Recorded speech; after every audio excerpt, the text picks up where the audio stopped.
જય જોહર દોસ્તો. તો આજનો આપણો પ્રોગ્રામ છે ચીનકુવા ગામમાં સાડી વિતરણનો.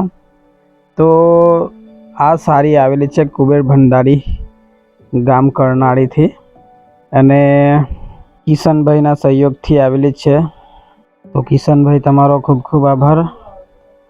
તો આપણે ચીનકુવા ગામમાં જઈ રહ્યા છીએ પણ ખૂબ જ ખરાબ રસ્તો છે દોસ્તો. તો સાડીઓ પણ ખભે લઈને જવું પડે એવું છે.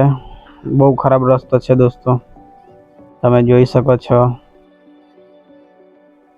અને આપણા મનીષભાઈ ગાડી પણ નહીં ચલાવી શકતા દોસ્તો, રસ્તો જેટલો ખરાબ છે. આ જ રીતે ગાડી લઈને જવું પડે અને સાડીનો પાર્સલ છે એ ખભે મૂકીને જવું પડે છે, એવી પરિસ્થિતિ છે. અને ટોટલ આપણે આજની 75 સાડી છે વિતરણ કરવાની.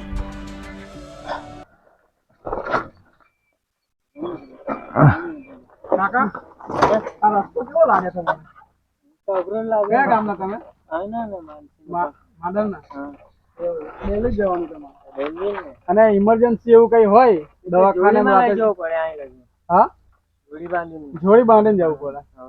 એવું નીચે ઉડી કેટલા કિલોમીટર જોડી બાંધવાની?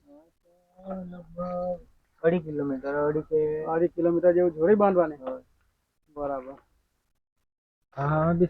કઈ નહીં, આજે અમે તમારા ગામની પહેલી વાર આવ્યા ને આ સાડી વિતરણ કરવા આવેલા છે બધી બહેનોને. તો ઉપર વાત થઈ તો ત્યાં આપણે સ્કૂલ ઉપર આયોજન રાખવામાં આવેલું, પણ આ પહેલી વાર આવ્યા ને આ રસ્તાની હાલત જોઈને એવું લાગે કે તમે આવવા જવામાં તમને કેટલી તકલીફ પડતી હોય એમ. પહેલી વાર આવ્યા તે બી આટલું અમને લાગે તો તમારે તો દરરોજનું છે. હા, તો કોઈ આયોજન કોઈને એવું કર્યું કે નહીં? મંજૂર થયો એમ કહેતા હતા પણ ક્યારે થઈ ખબર નહીં.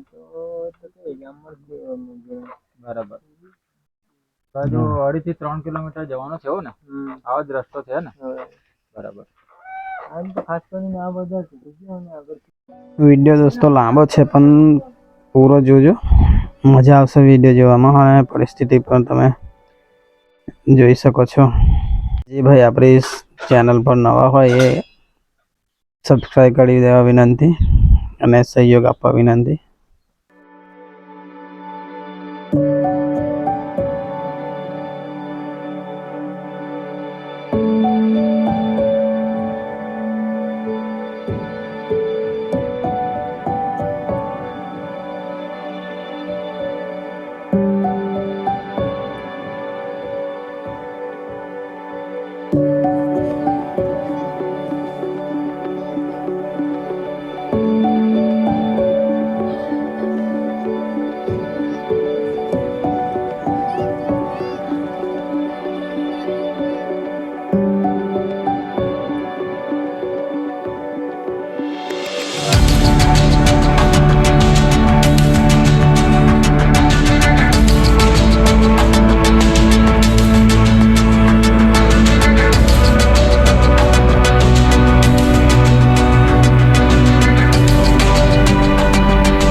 પહેલાં તો આપણે બધા આદિવાસી છીએ એટલે આપણે આદિવાસી હોવાનો આપણને ગર્વ હોવો જોઈએ, બરાબર.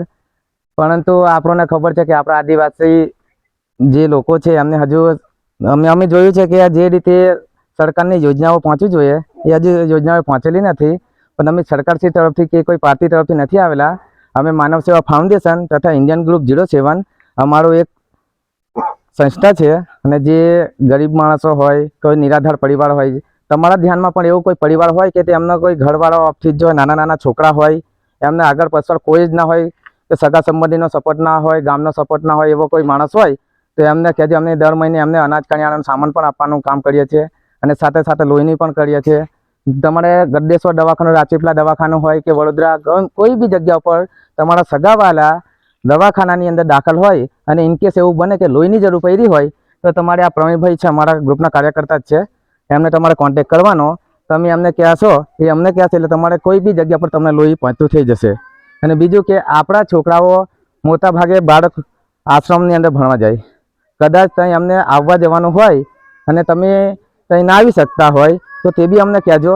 એમને કદાચ અહીં કંઈ કામ હોય તો અમે બી અમને કંઈ બી મદદ જોઈતી હોય અહીં પહોંચાડો તો એમને પહોંચાડી દઉં સમયસર. અને કંઈ બી મદદની જરૂર હોય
અને આજે જે આપણે સાડીનું વિતરણ કરવામાં આવેલું છે આપણા ચીનકુવા ગામની અંદર, તો એમાં મારી બહેનો આપણા કરનાળીના કિશનભાઈ છે, એ આપણા ગ્રુપને જબર સપોર્ટ કરે છે ફૂલ જ, અને એમના મહંતશ્રી એવા કરનાળીના એમના થકી છે આપ સાડીઓ, તો એમનો પણ ખૂબ ખૂબ આભાર. કારણ કે આપણે ઇન્ડિયન ગ્રુપ 071 તથા માનવ સેવા ફાઉન્ડેશનની સેવા જોઈને એમણે આટલો આપણને સપોર્ટ કર્યો. તો મહંતશ્રી તમારો બી ખૂબ ખૂબ આભાર, અને કિશનભાઈ તમારો બી ખૂબ ખૂબ આભાર.